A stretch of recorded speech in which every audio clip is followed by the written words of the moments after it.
From Studio 16 in the heart of Santa Monica, this is Santa Monica Weekly with your hosts, Chris Baelish and Veronica Castro.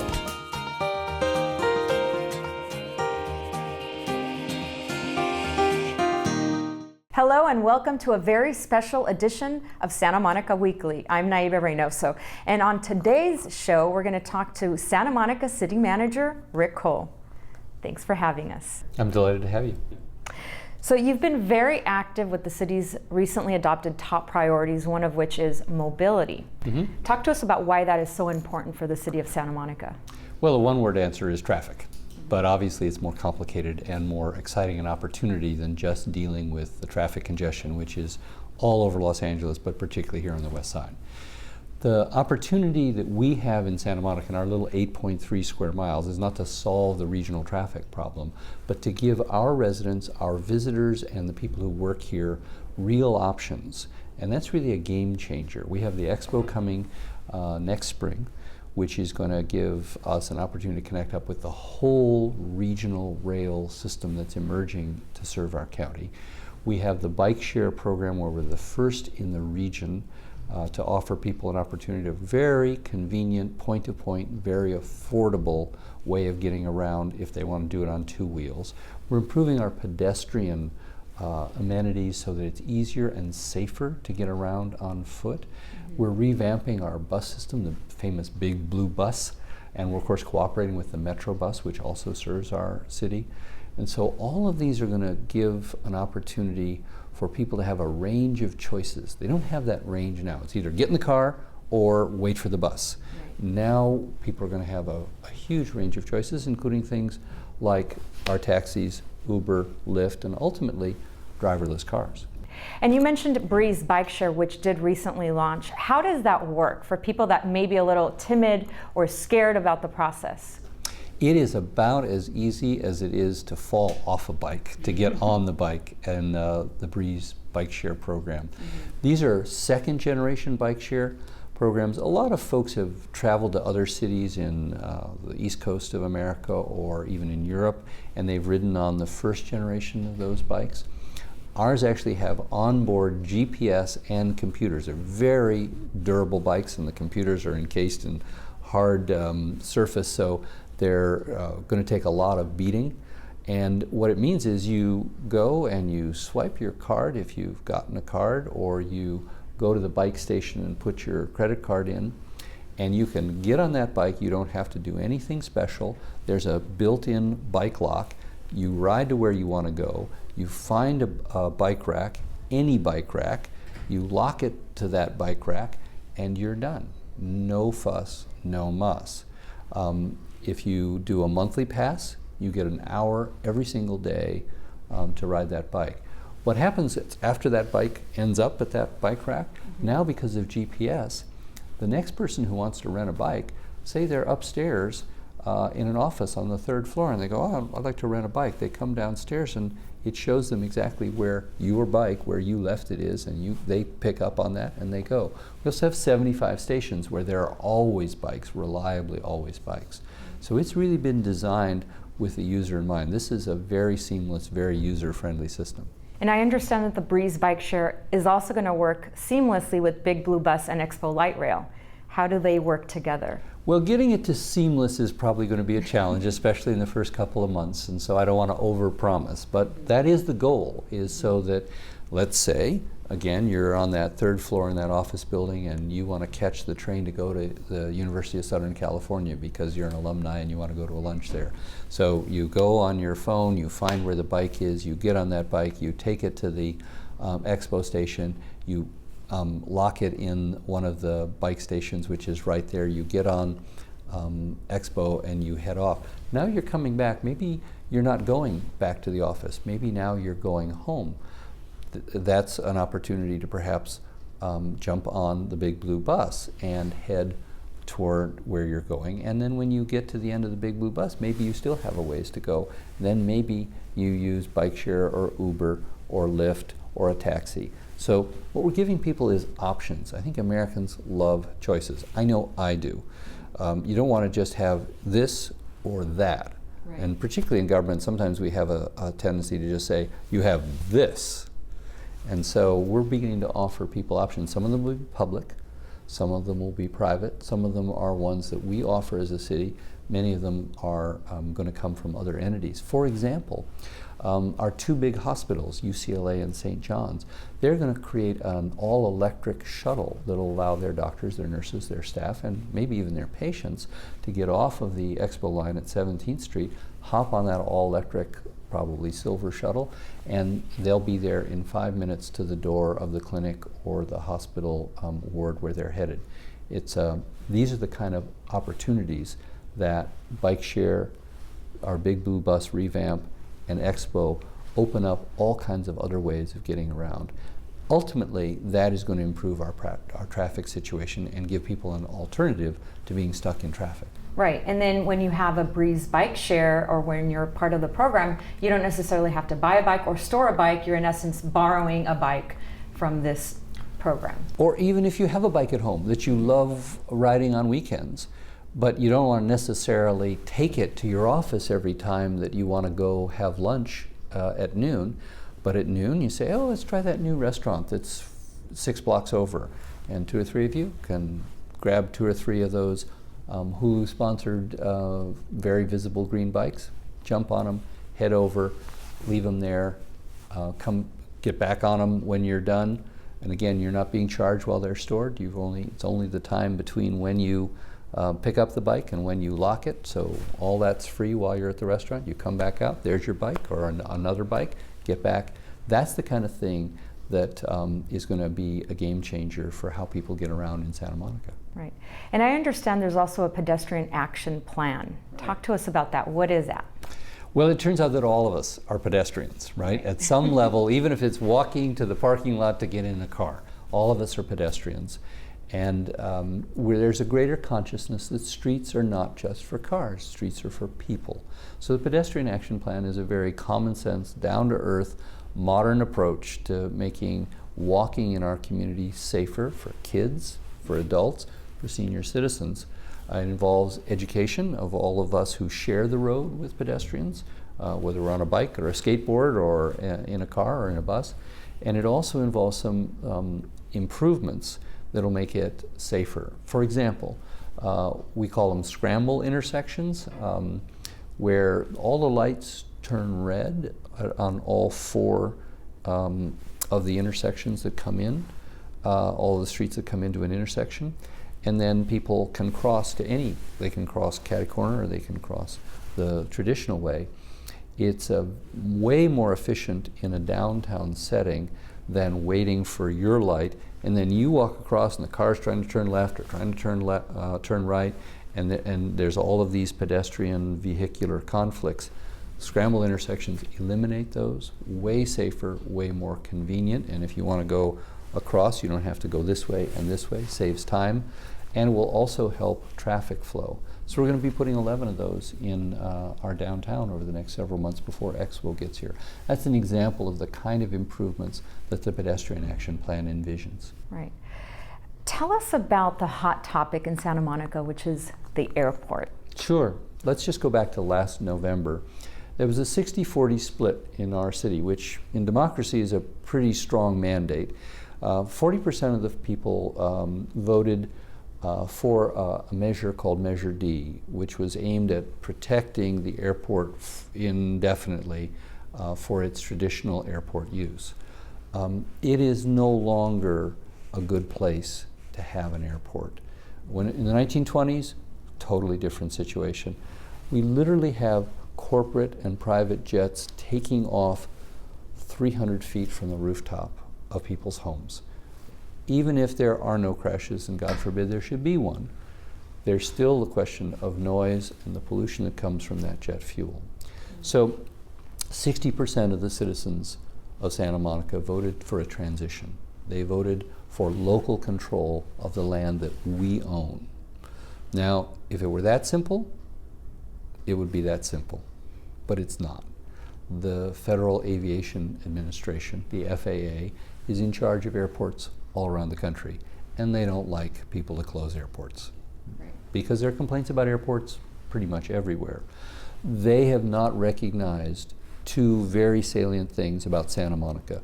One is it's an obsolete airport, it's a dangerous airport, and it's not good for human health. So they have yet to come around to that. The second thing that they don't fully recognize is it's our land, and it really should be controlled locally. So we're undertaking a series of steps to regain uncontested local control and ultimately transition to a better use for that 227 acres. And what is that better use? It probably is almost entirely a park, which we desperately need in Santa Monica and on the west side of that scale, and probably as a transitional use, some of the existing buildings, no new construction, but the existing buildings could be repurposed for a kind of a tech center to generate the revenue that will allow us to develop a park without having to raise taxes. Stick around, we'll be back with more of our chat with City Manager Rick Cole.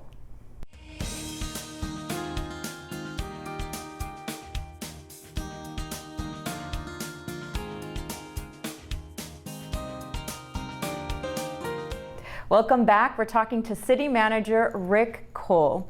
Now, we left with the topic about Santa Monica Airport and how a lot of people are against having it in the city.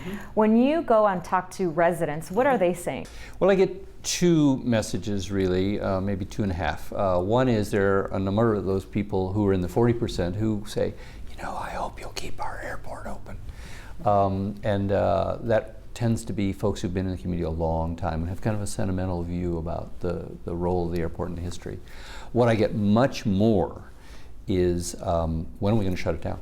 Right? Why are there planes still flying? And so we have an opportunity to talk a little bit more. There are some people who are well informed who understand some of the challenges, and so I have those dialogues as well. But those tend to be the two extremes. One of the great things about Santa Monica is there are 93,000 residents, and you pretty much get 93,000 opinions about the topics that we have to deal with as a city. I think that's a great thing because it really keeps us on our toes.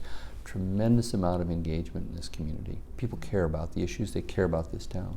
Right, and let's talk about a few more issues because City Council decided on two secondary goals, homelessness and cradle to career. Sure. So let's talk about homelessness first. The homeless and education or cradle to career are not really secondary. We really make a distinction. The first three, affordability and mobility and the airport, those are ones where we're sort of in charge as a city.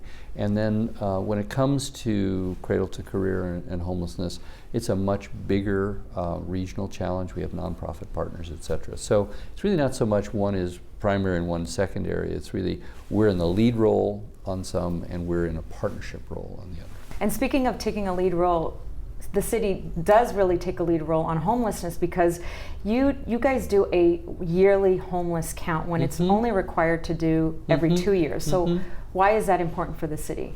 Well, homelessness in a beach community, particularly Santa Monica, which is such an attractive beach community, is an issue that we are constantly on top of. And really, although there's an annual count, our help team, the homeless liaison patrol team of our police department, they are literally on it daily.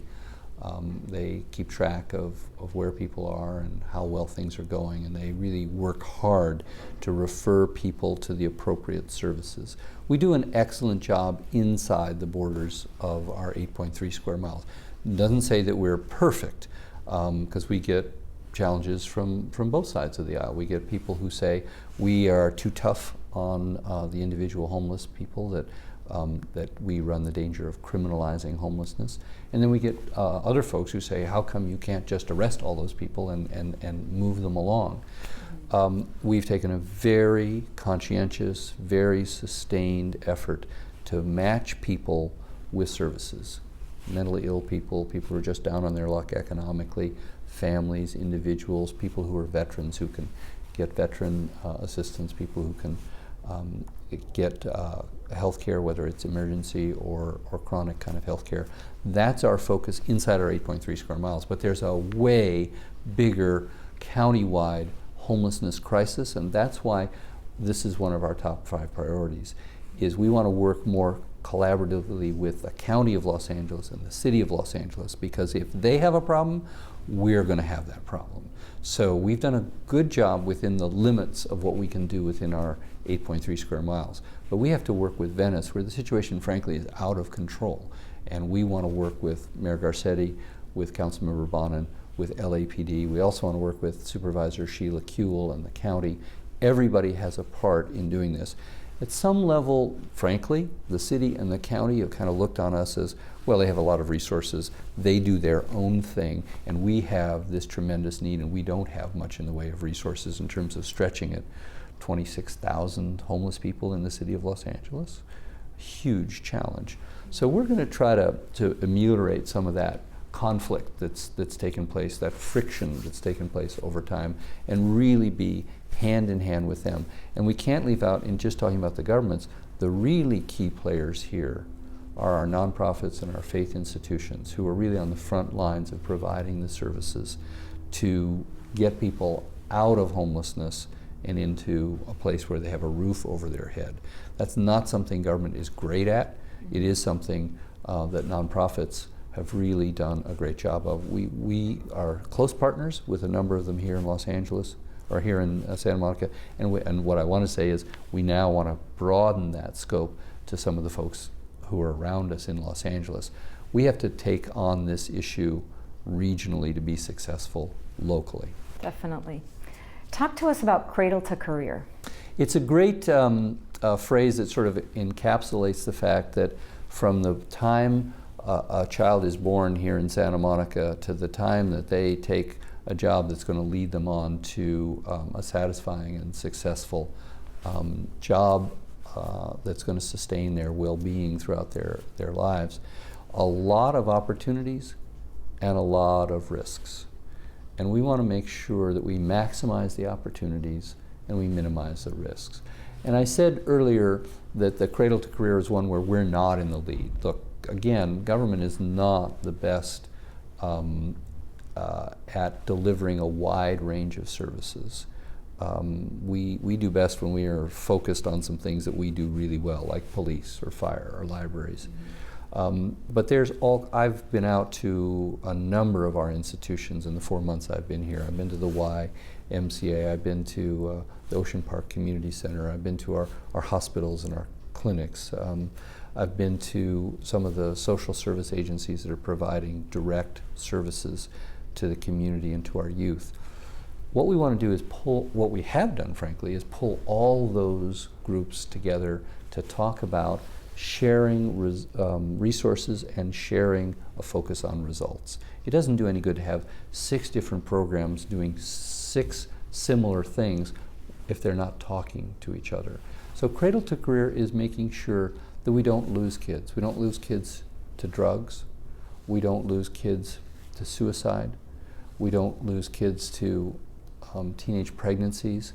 We don't lose kids who just fall between the cracks and who end up lost, and instead of knowing a path to get to Santa Monica College or to get to a 4-year school or to get a good job or to go into the military, they end up drifting. And that's a loss to them, and it's also a loss to our community. Well, Santa Monica is definitely one of the best cities to live in, for sure. And I understand We're proud of that. And I understand that the city has great ambitions for next year. So how do you see council and city staff taking on these priorities? Well, again, we're going to be taking on some big, long-term 3 to 5 year priorities. We're not going to solve the mobility challenges of Santa Monica next year. Affordability is a long-term challenge that we're going to continue to have to deal with, the balance of a lot of people loving living here, and that has caused it to be very attractive and therefore much less affordable than it was in years past. The next year, though, I think is going to be around getting results. We have a new mayor coming in, Tony Vasquez, and that's really his mantra, is let's get stuff done. We're going to keep the long-range strategic priorities in mind, but let's get some things done now. So, for example, we're going to move forward with raising the minimum wage. That'll happen early next year. We're going to be in line with the city and county of Los Angeles. we're going to move forward to adopt a downtown long-term specific plan for our community. We've just launched Bike Share. We're going to be inaugurating the Expo line, which will be opening next spring. It's going to be an opportunity to do a lot of very specific positive things. With the coming of Expo, we're going to open our Esplanade, which would be a very attractive way of getting pedestrians and bikes and vehicles from the new light rail station in downtown to our iconic pier where 8 million people go every year. Similarly, we're going to be reopening the California Incline. A lot of people thought that it was going to be Carmageddon when we closed that for repair. It's really gone very smoothly, and we're going to be not only reopening the auto access to Pacific Coast Highway from our downtown, but we're going to be building a new replacement of the existing pedestrian bridge. So what you're going to see in the next year is a lot of things getting ticked off our checklist, a lot of things that we've been planning to do that we're going to get them done, and then we'll be able to move on to some of these bigger long-term strategic goals. So this is a year to get stuff done. Stick around because we'll be back with much more with City Manager Rick Cole.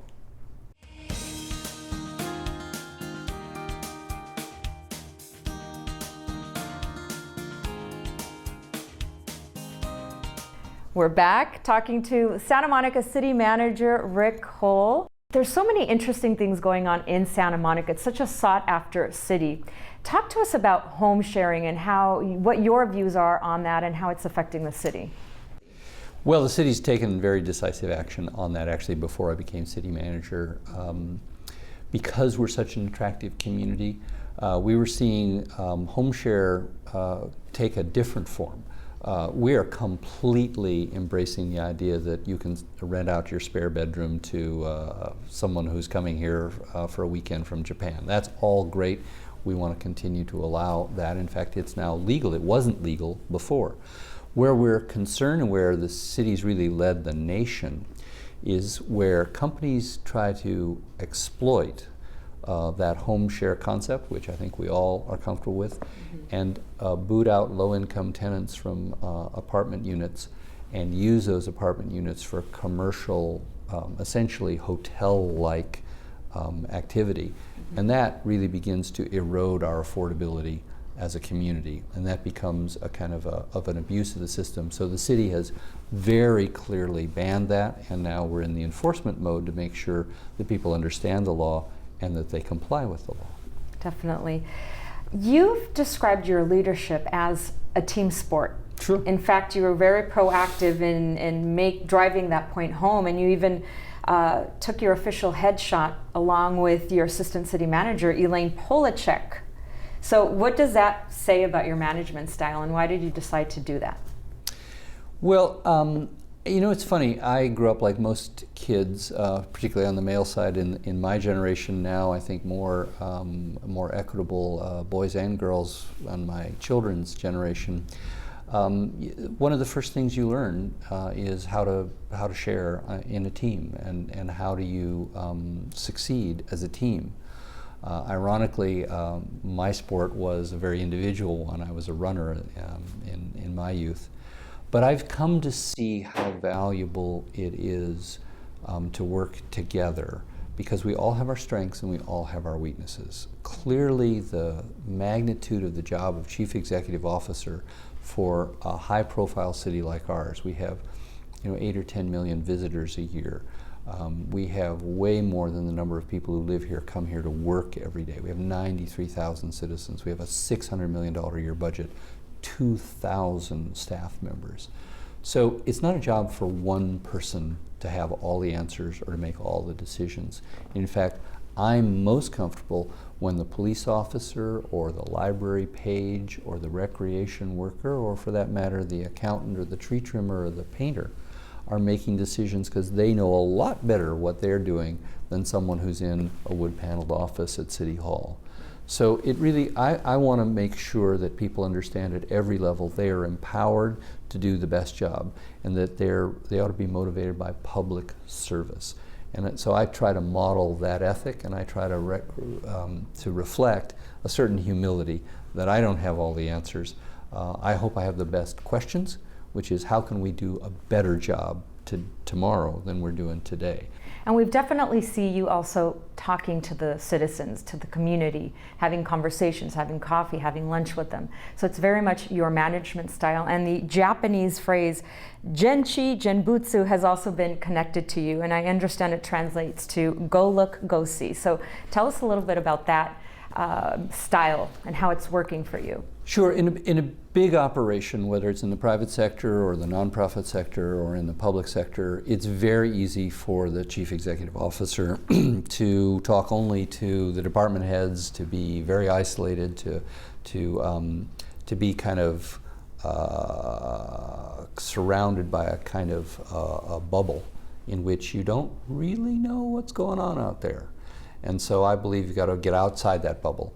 The only way to do that is to go look and go see, to go to the park. When you get a complaint, instead of firing off an email or referring it to somebody else, maybe get in the car, go look for yourself, go talk to that person who's having that issue. So my first week on the job, got a call, got an email from a fellow who was unhappy about us coming along and shaving off the shrubbery that was overhanging onto the public alley in preparation for us paving that alley. He was unhappy because no one told him it was coming. He would have had his gardener do that. Instead, we hacked through it. He didn't expect the city manager to show up at his front door the next morning, but I did, because I wanted to go look and go see. And it's actually, we've become a little bit friends as a result of all that. He was really irate at the beginning, but as I understood he would be, given that what had happened. But we worked things out, and now I think he's a much happier camper. And we are a better organization because we learned some things from that experience, and we're doing things differently now. Right. And I'm sure the position and your job as city manager requires a lot of your time. So how do you carve out more time to actually go look, go see? Well, again, that involves empowering folks. Again, if every decision, every important decision has to end up on my desk and I have to make that decision, then I don't have time to get out into the community. I don't have time to go have lunch at a fire station or go talk at a service club or go out and talk to an individual constituent. So that means that I have to make sure that people who work at important roles in the organization have the power to make decisions. Right. And my view is, if I have to make decisions for my department heads, for my police chief, for my public works director, I need to get a new police chief and a new public works director. Right. They ought to be able to make the vast majority of those decisions on their own, and they ought to have the wisdom and the humility on their side to say, you know, this is a decision that will affect more than just me or more than just my department, so I'm going to check with the assistant city manager, I'm going to check with the city manager and involve them in those decisions. So it's a balance, but again, it comes back to a team. The coach doesn't make every decision of every player on every play. Hopefully you set very clear guidelines, you train together, you have a game plan, and then you execute that game plan. And the people who, you know, the tight end knows when to put his hands up to catch the ball. If he doesn't, you need a new tight end. Right, definitely. And obviously you're a big promoter of partnerships like the ones you just told us right now within the city, but also outside of the city with organizations such as Hulu. So tell us about why those partnerships are so important. Sure. Well, Hulu is giving us a check for $675,000 a year for the next 3 years to basically underwrite our new bike share program. It's a huge commitment on the part of a local Santa Monica company, of course has a national name brand. They're not doing this because somehow it's going to get them more people signing up for Hulu in Davenport, Iowa, or in El Paso, Texas. They're doing this because they're right in the heart of our city. They want their staff people, they call them hooligans, they want their people to have access to this great opportunity to jump on a bike and go to a restaurant, go over to the FedEx office or whatever. So they're making a big commitment to be corporate citizens. That's what a community in the 21st century is really about, is the churches, the businesses, the residents, the neighborhood associations, all of those things bring something, and that's where you get a great great community is everybody contributing. Government can't solve all of our problems. We don't have the money, we don't have the expertise. But if we work with other people, from our businesses to our churches and synagogues, to our neighborhood groups and civic groups, everybody can work together to achieve great results. Thank you so much. And thank you guys for watching this very special edition of Santa Monica Weekly. We'll see you next week.